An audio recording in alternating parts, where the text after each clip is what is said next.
So last month, the Canadian Foreign Minister issued a tweet calling for the release of two activists who'd been detained in Saudi Arabia. And the Saudi reaction was fierce. Yes. Tom Friedman called it an absurd overreaction. Others have said it was quite out of line. The Saudis, you pulled your students from Canada, people receiving medical treatment, diplomats, froze airlines. It's been a deep freeze between the two countries. Chrystia Freeland, the foreign minister, was here yesterday and said you two have been talking. I just wonder if you could comment on where you see that dispute, how it's evolving, how it will be resolved, and also talk about human rights in Saudi Arabia, which she's not the only one to have raised concerns about crackdowns on activists broadly. Yes, two things. The students are in Canada until we can find a place to move them, so we didn't pull out the students. The patients, we don't have patients in Canada. I believe there were only two. Okay. So that's exaggeration.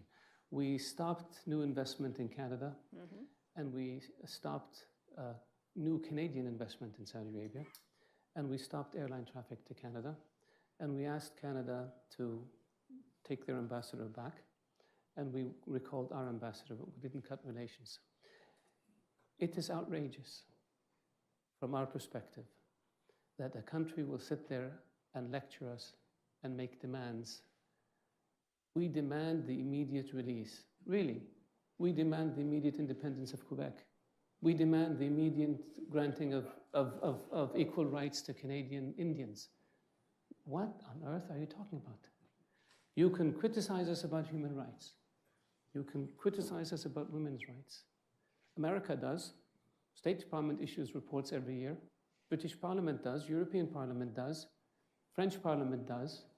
German government does. Others too. That's right. That's your right. We can sit down and talk about it. But we demand the immediate release. What are we, a banana republic? Would any country accept this? No, we don't. You do this, you play into the hands of the extremists who are opposing our reform process.